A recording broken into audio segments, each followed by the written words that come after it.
Sir, ಈಗ ಅಹಮದಾಬಾದ್ ವಿಮಾನ ಅಪಘಾತಕ್ಕೆ ಸಂಬಂಧಪಟ್ಟಂತೆ ಎಐಎಬಿ ಅವರು ಒಂದು ಪ್ರಾಥಮಿಕವಾದಂಥ ವರದಿಯನ್ನು ಬಿಡುಗಡೆ ಮಾಡಿದ್ದಾರೆ. ಏನಾಗಿದೆ ಅಂತ, ಯಾಕಾಗಿ ಈ ರೀತಿ ಆಗಿದೆ, ಏನಾಯಿತು ಸರ್? ಈಗ ನೋಡಿ, 12 ಜೂನ್ ಆ ದಿನದಂದು ನಡೆದ ಈ ಅಪಘಾತ ಏನಿದೆ, ಆ ಅಪಘಾತ ಆದಮೇಲೆ ಭಾರತೀಯ ನಾಗರಿಕ ವೈಮಾನಿಕ ವಿಭಾಗ ಒಂದು ಇನ್ಸ್ಟ್ರಕ್ಷನ್ ಕೊಟ್ಟಿತ್ತು. ನೀವು 3 ತಿಂಗಳೊಳಗೆ ಒಂದು ಪ್ರಿಲಿಮಿನರಿ ರಿಪೋರ್ಟ್ ಫೈಲ್ ಮಾಡಿ, ಆಮೇಲೆ ನೀವು ಮುಂದೆ ಸಂಪೂರ್ಣವಾದ ರಿಪೋರ್ಟನ್ನು ಫೈಲ್ ಮಾಡೋಕ್ಕೆ ಒಂದು 3-4 ತಿಂಗಳು ಅವಕಾಶ ಇದೆ ಅಂತೇಳಿ. ಈಗ ಬಂದಿರೋದು ಪ್ರಿಲಿಮಿನರಿ ರಿಪೋರ್ಟ್, ಅಂದರೆ ನೀವು ಹೇಳಿದಾಗೆ ಪ್ರಾಥಮಿಕ ವರದಿ. ಈ ಪ್ರಾಥಮಿಕ ವರದಿಯಲ್ಲಿ ಏನಾಗಿದೆ ಅಂದರೆ, ಈ ವಿಮಾನ ಟೇಕ್ ಆಫ್ ಆದ 32 ಸೆಕೆಂಡ್ಗಳಲ್ಲೇ ಅದರ ಫ್ಯೂಲ್ ಕಟ್ ಆಫ್ ಆಗಿದೆ. ಅಂದರೆ ಬೋಯಿಂಗ್ನಲ್ಲಿ ಫ್ಯೂಲ್ ಸ್ವಿಚ್ಗಳಿದ್ದಾವೆ, ಎರಡು ಎಂಜಿನ್ಗಳಿದ್ದಾವೆ, 2 ಫ್ಯೂಲ್ ಸ್ವಿಚ್ಗಳಿದ್ದಾವೆ. ಒಂದು ಕಟ್ ಆಫ್ ಪೊಸಿಷನ್ ಇರುತ್ತೆ, ಇನ್ನೊಂದು ರನ್ ಪೊಸಿಷನ್ ಅಂತ ಇರುತ್ತೆ. ನಾವು ಇಂಜಿನ್ ಸ್ಟಾರ್ಟ್ ಮಾಡಿದಾಗ ಅದನ್ನು ರನ್ ಪೊಸಿಷನ್ನಿಗೆ ತಂದಿರ್ತೀವಿ. ಅದು ಸುಮ್ಮನೆ ಆನ್ ಆಫ್ ಸ್ವಿಚ್ ಅಲ್ಲ, ಅಂದರೆ ಟಿಕ್ ಟಿಕ್ ಅಂತ ಹೇಳಿ ಆನ್ ಮಾಡೋದು ಆಫ್ ಮಾಡೋದಲ್ಲ. ಅದನ್ನು 2 ಬೆರಳುಗಳ ನಡುವೆ ಎತ್ತಿಬಿಟ್ಟು ಮುಂದೆ ಸರಿಸಬೇಕು. ಇದು ಒಂದು ಮೆಕ್ಯಾನಿಕಲ್ ಪ್ರೊಸೆಸ್ ಅಂತ ಆದರೂ, but the entire aeroplane system is electronic ಮತ್ತು ಎಲೆಕ್ಟ್ರಿಕಲ್ ಸಿಸ್ಟಮಲ್ಲಿ ನಡೆಯುತ್ತೆ. ಸೊ ಹಾಗಾಗಿ ಇವು ಪೈಲಟ್ಗಳು ದೈಹಿಕವಾಗಿ ಅವನ್ನು ಮುಂದೆ ಸರಿಸಿದ್ರು, ಒಂದಿಷ್ಟು ಎಲೆಕ್ಟ್ರಾನಿಕ್ ಸರ್ಕಿಟ್ಗಳಲ್ಲಿ ಏನಾದರೂ ಪ್ರಾಬ್ಲಮ್ ಆದರೆ ಅವಶ್ಯಕವೇ ಹಿಂದೆ ಬರೋದು ಒಂದು ಅನುಮಾನವೂ ಇರುತ್ತೆ. ಹೀಗಾಗಿದೆ. 2018ರಲ್ಲಿ ಇಂಥ ಒಂದು ಘಟನೆ ನಡೆದಾಗ ಅಮೆರಿಕದಲ್ಲಿ FAA ಅಂತ ಏನಿದೆ, ಫೆಡರೇಷನ್ ಆಫ್ ಏವಿಯೇಷನ್ ಅಥಾರಿಟಿ, ಅವರು ಒಂದು ಸರ್ಕ್ಯುಲರ್ ಹೊರಡಿಸಿದ್ರು. ಎಲ್ಲ ಬೋಯಿಂಗ್ ವಿಮಾನಗಳನ್ನು ಇದರ ಬಗ್ಗೆ ಒಂದಿಷ್ಟು ಪರಿಶೀಲನೆ ನಡೆಸಿ ಇದು ಸರಿಯಾಗಿದೆಯೋ ಇಲ್ವೋ, basically it's electronic circuit. So ಅಂತ ಹೇಳಿ ಒಂದು ಆರ್ಡಿನೆನ್ಸ್ ಹೊರಡಿಸಿದ್ರು, ಅಂದರೆ ಒಂದು ಆಜ್ಞೆ, ಎಲ್ಲ ವಿಮಾನಗಳು ಇದನ್ನು ಪರಿಶೀಲಿಸಬೇಕು ಅಂತೇಳಿ. ಆದರೆ ಏರ್ ಇಂಡಿಯಾ ಆ ಥರ ಮಾಡಲಿಲ್ಲ. ಹಾಗಾಗಿ ಅನುಮಾನ ಬರ್ತಿರೋದು ಯಾಕೆಂದರೆ ಈ ಒಂದು ತಾಂತ್ರಿಕತೆಯ ವೈಫಲ್ಯವ ಅಂತ. ಆಮೇಲೆ ಕಾಕ್ಪಿಟ್ ವಾಯ್ಸ್ ರೆಕಾರ್ಡ್ನಲ್ಲಿ 1-2 ಸೆಂಟೆನ್ಸ್ಗಳು ಹರಿದಾಡ್ತಿದ್ದಾವೆ ಮಾಧ್ಯಮಗಳಲ್ಲಿ. ಒಬ್ಬ ಪೈಲಟ್ ಹೇಳ್ತಾನೆ, why did you switch off? ಇನ್ನೊಬ್ಬ ಪೈಲಟ್ ಹೇಳ್ತಾನೆ, I did not switch off. ಅಂದರೆ ಏನೋ ಒಂದು ಗೊಂದಲ ಇದೆ, ಮಾಡಿದಾರೋ ಇಲ್ವೋ ಗೊತ್ತಿಲ್ಲ. ಯಾಕಂದರೆ ಈ ವಿಮಾನ ಹಾರುವಾಗ, ಈಗ ನೋಡಿ, ಎಡಗಡೆ ಸೀಟ್ನಲ್ಲಿ ಕೂತ್ಕೊಂಡಿರೋ captain, is a pilot in command, PIC ಅಂತಾರೆ. ಬಲಗಡೆ ಸೀಟ್ನಲ್ಲಿ ಕೂತ್ಕೊಂಡಿರೋ co pilot. But not necessary ಯಾವಾಗಲೂ ಕ್ಯಾಪ್ಟನ್ನೇ ಫ್ಲೈ ಮಾಡಬೇಕು ಅಂತೇನಿಲ್ಲ. ಇದು ಏನಾಗುತ್ತೆ ಅಂದರೆ, ಪೈಲಟ್ ಫ್ಲೈಯಿಂಗ್ ಒಬ್ಬ ಆದರೆ ಪೈಲಟ್ ಮಾನಿಟರಿಂಗ್ ಇನ್ನೊಬ್ಬ. It could be anybody, left seat right seat. So ಈ ಒಂದು ವಿಮಾನ ಹಾರುವಾಗ pilot flying was a co pilot, right ಸೀಟ್ನಲ್ಲಿ ಕೂತ್ಕೊಂಡಿರು.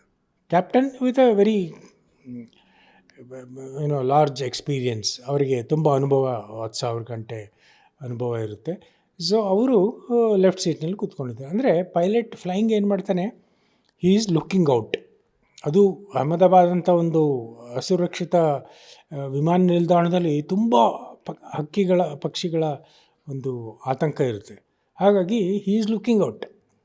Pilot monitoring, who is the captain, very senior captain with lot of experience, ಅವರು ವಿಮಾನದ ಒಳಗಡೆ ಸಿಸ್ಟಮ್ಗಳನ್ನು manage ಮಾಡ್ತಾರೆ.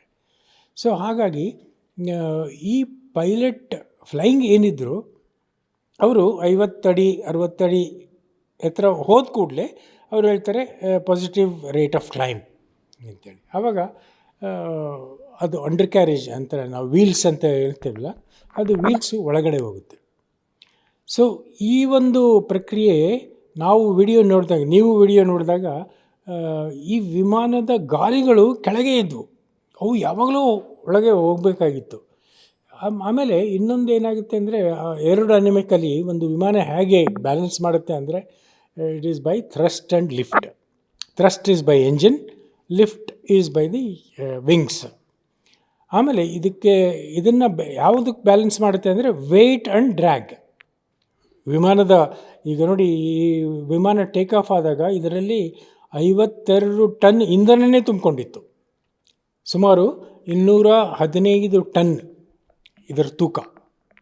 215 ಟನ್ ಎಲ್ಲ ಪ್ಯಾಸೆಂಜರ್ಗಳು, ಫ್ಯೂಲ್ ಎಲ್ಲ ಸೇರಿಸ್ಕೊಂಡು 215 ಟನ್ ತೂಕ ಇತ್ತು. ಸೊ ಅದಕ್ಕೆ ಬೇಕಾದ ಒಂದು ಥ್ರಸ್ಟ್ ಏನಿದೆ ಅದು ಎಂಜಿನ್ನಿಂದ ಬರುತ್ತೆ. ಆಮೇಲೆ ಲಿಫ್ಟ್ ಏನಿದೆ ಅದರ ವಿಂಗ್ಸ್ಗಳಿಂದ ಬರುತ್ತೆ.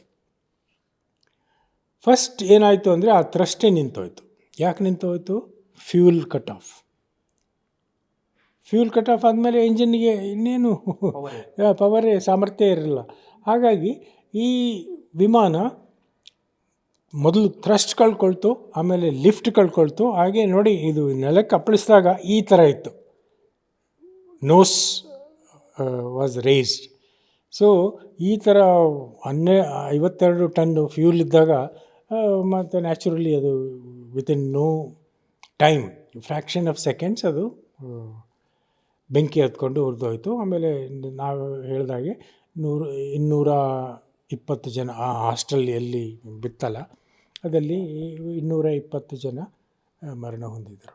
ಈಗ ಬಂದಿರೋ ಇದರಲ್ಲಿ ಒಂದು ವರದಿಯಲ್ಲಿ ಏನು ಅಂದರೆ, ಒಂದು ಪೈಲಟ್ ಎರರ್ ಅಂತ ಒಂದಿದೆ, ಇನ್ನೊಂದು ಫೇಲ್ಯೂರ್ ಆಫ್ ಎಲೆಕ್ಟ್ರಾನಿಕ್ ಸರ್ಕಿಟ್. ಈ ಎಂಜಿನ್ ನಡೆಯೋದೇ EEC ಅಂತೇಳಿ, electronic engine control. So everything is, ಈಗ ನೋಡಿ ನಿಮ್ಮ ಕಾರಲ್ಲಿ ಒಂದು ಕೀ ಇರುತ್ತಲ್ವ, ಅದನ್ನು ತಿರುಗಿಸಿದ್ರೆ ನಿಮ್ಮ car engine it will start producing thrust. ಇದರಲ್ಲೂ ಅಷ್ಟೇ, ವಿಮಾನದಲ್ಲೂ ಅಷ್ಟೇ. ಒಂದು ಈ ಫ್ಯೂಲ್ ಸಪ್ಲೈ ಏನಿದೆ ಅದರ ಒಂದು ಫ್ಯೂಲ್ ಇದನ್ನು ಮುಂದೆ 2 ಬೆರಳಿನಿಂದ ಎತ್ತಿಬಿಟ್ಟು ಮುಂದೆ ಧರಿಸಿದಾಗ ಅದು ರನ್ ಅಂತ ಪೊಸಿಷನಿಗೆ ಹೋಗುತ್ತೆ. ಅಲ್ಲಿಂದ ಫ್ಯೂಲ್ ಸಪ್ಲೈ ಬರುತ್ತೆ, ಎಲೆಕ್ಟ್ರಿಕ್ ಸಪ್ಲೈ ಬರುತ್ತೆ, ಆಮೇಲೆ ಕಂಬಷನ್ ನಡೆಯುತ್ತೆ ಎಂಜಿನ್ಗಳದು. ಆಮೇಲೆ at one stage engine will reach self sustaining RPM. ಅದಾದಮೇಲೆ ಎಲೆಕ್ಟ್ರಿಸಿಟಿ ಎಲ್ಲ ಬರುತ್ತೆ ಎಂಜಿನ್ನಿಂದ. ಇಲ್ಲಿ ಏನಾಯಿತು ಅಂದರೆ 32ನೇ ಸೆಕೆಂಡಿಗೆ 2 ಇಂಜಿನ್ಗಳು ಆಫ್ ಆಗ್ಬಿಟ್ಟು ಒಂದೇ ಸರಿ. ಅದು ಯಾವ ಪೈಲಟ್ಟು ನಿರೀಕ್ಷಿಸಲಾಗದಂಥ ಒಂದು ಘಟನೆ. ಅಂದರೆ ಒಂದೇ ಸೆಕೆಂಡಲ್ಲಿ 2 ಇಂಜಿನ್ಗಳ್ನ ಆಫ್ ಮಾಡೋದು ಅಸಾಧ್ಯ, ಇಟ್ ಈಸ್ ಇಂಪಾಸಿಬಲ್. ಸೊ ಹಾಗೆ ಏನಾಗಿರ್ಬೋದು ಅಂದರೆ, it must be A failure of electronic circuit. ಒಂದು ಅನುಮಾನ ಇರುತ್ತೆ ಸರ್ ಸಾಮಾನ್ಯವಾಗಿ. ಓಕೆ, ಅಷ್ಟು ಇಂಧನವನ್ನು ತುಂಬಿಸ್ಕೊಳ್ಳುವಂಥದ್ದು ಡೇಂಜರ್ ಅನ್ನುವಂಥದ್ದು ಗೊತ್ತಿದ್ದು ಕೂಡ ಯಾಕೆ ಈ ತಪ್ಪಾಯಿತು? ನೋ ನೋಡಿ, ಎಂಜಿನ್ ಫ್ಯೂಲ್ ಕ್ಯಾಲ್ಕುಲೇಷನ್ ಹೆಂಗಾಗುತ್ತೆ ಅಂದರೆ, ಇದು ಇಲ್ಲಿಂದ ಅಹಮದಾಬಾದಿಂದ ಹೋಗ್ತಿದ್ದು ಲಂಡನ್ಗೆ. ಲಂಡನ್ನಿನ ಫ್ಲೈಯಿಂಗ್ ಟೈಮ್ ಇಸ್ 9 ಗಂಟೆ 30 ನಿಮಿಷ. ಆಮೇಲೆ ಬರೀ ಇಷ್ಟೇ, 9 ಗಂಟೆ 30 ನಿಮಿಷಕ್ಕೆ ಬೇಕಾದ ಫ್ಯೂಲ್ ಅಲ್ಲ, ಮಧ್ಯ ಏನಾದರೂ ವೆದರ್ ಸರಿ ಇಲ್ಲ, ಹವಾಮಾನ ವೈಪರೀತ್ಯ ಇದ್ದರೆ ಮತ್ತು ಒಂದಿಷ್ಟು ಸರ್ಕಿಟ್ ರೂಟಲ್ಲಿ ಹೋಗಬೇಕಾಗುತ್ತೆ. ಆಮೇಲೆ ಅಷ್ಟೊತ್ತಿಗೆ ಈ ಪಾಕಿಸ್ತಾನದ air space it was closed for Indian flights. So ಹಾಗಾಗಿ ಎಕ್ಸ್ಟ್ರಾ ಫ್ಯೂಲ್ ಇವ್ರು ತೊಗೋಬೇಕಾಗಿತ್ತು. ಆಮೇಲೆ ಅಲ್ಲಿ ಲಂಡನ್ನಿಗೆ ತಲುಪಿದ ಮೇಲೂ ಯಾವ ಗ್ಯಾರಂಟಿನೂ ಇಲ್ಲ, ಇಲ್ಲೇ ಲ್ಯಾಂಡ್ ಮಾಡೋಕ್ಕಾಗುತ್ತೆ ಅಥವಾ ಇನ್ನೆಲ್ಲೋ. ಇದು ಗ್ಯಾಟ್ವಿಕ್, ಲಂಡನ್ನಲ್ಲಿ 2 ಏರ್ಪೋರ್ಟ್ ಇದೆ, ಒಂದು ಹೀತ್ರೋ, ಇನ್ನೊಂದು ಗ್ಯಾಟ್ವಿಕ್. ಇದು ಹೋಗಬೇಕಾಗಿತ್ತು ಗ್ಯಾಟ್ವಿಕ್ಕಿಗೆ.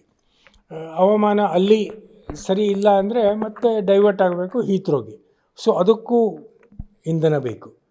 ಸೊ ಹಾಗಾಗಿ ಇವು ಇಂಧನದ ಪ್ರಾಬ್ಲಮ್ ಏನಿಲ್ಲ, ಅವರು ಎಷ್ಟು ಬೇಕೋ ಅಷ್ಟು ತೊಗೊಂಡಿದ್ದಾರೆ, ಎಕ್ಸ್ಟ್ರಾ ಏನು ತೊಗೊಂಡಿಲ್ಲ. Extra it is up to pilot discretion. But ಈ ಒಂದು 52 ಟನ್ ಇಂಧನ ಮತ್ತು ಟೇಕ್ ಆಫ್ ಸಮಯದಲ್ಲಿ 215 ಟನ್ ವಿಮಾನದ ಭಾರ, ಅವೆಲ್ಲ ಇಟ್ ಈಸ್ ವಿತಿನ್ ಪ್ಯಾರಾಮೀಟರ್ಸ್, ಅದರಲ್ಲೇನು ವೈಲೇಷನ್ ಆಗಿಲ್ಲ.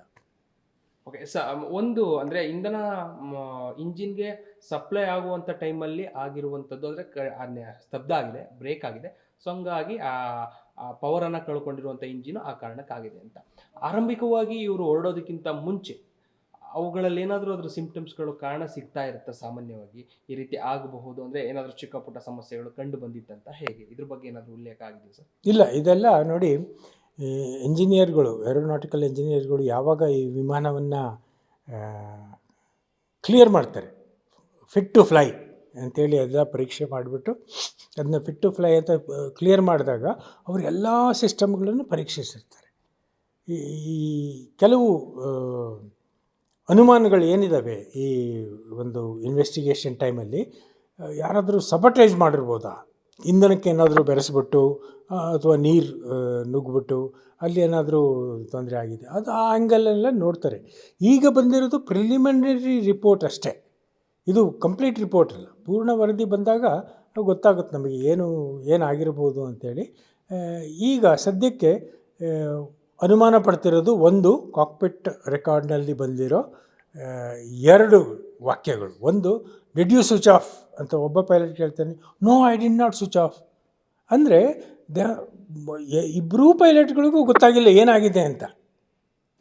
C, nobody will switch off by mistake instead of undercarriage up ಅಂತ ಲಿವರ್ ಏನಿದೆ ಅದ್ರ ಬಗ್ಗೆ ಅದನ್ನು ಬಿಟ್ಟು ಯಾವುದೋ ಒಂದು ಇನ್ನೊಂದು ಸ್ವಿಚ್ ಆಫ್ ಮಾಡಿದರೆ ಅದು ತಪ್ಪು ಅರ್ಥ ಆಗಿ ಗೊತ್ತಾಗುತ್ತೆ. ಬಟ್ 2 ಇಂಜಿನ್ಗಳ ಒಂದೇ ಸಲ ವಿತಿನ್ ಫ್ರ್ಯಾಕ್ಷನ್ ಆಫ್ 1 ಸೆಕೆಂಡ್ ಅವ್ರು ಸ್ವಿಚ್ ಆಫ್ ಮಾಡಿದರು ಅಂದರೆ ಇಟ್ ಈಸ್ ನಾಟ್ ಮ್ಯಾನ್ಯುಯಲ್.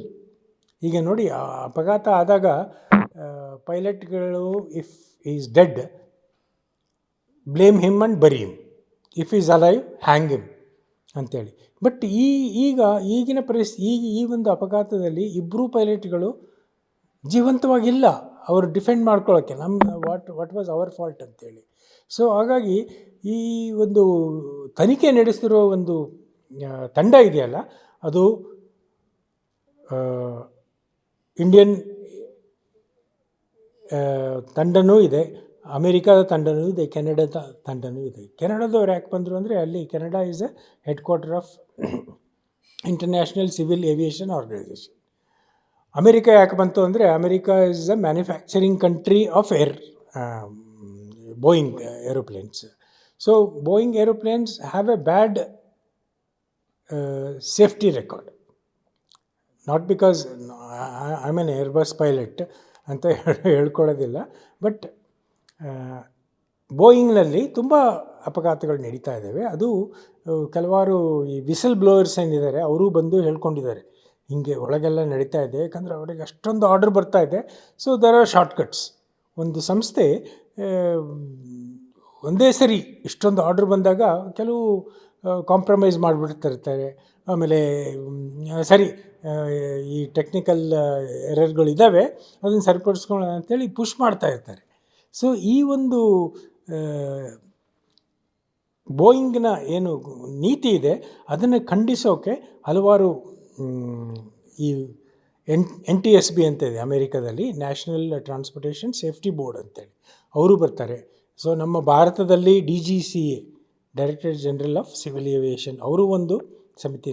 ಈಗ ಎಲ್ಲರೂ ಈಗ ಒಂದು 4-5 ಇವನು ಸೇರಿಕೊಂಡಿರೋದ್ರಿಂದ everybody wants to defend their point.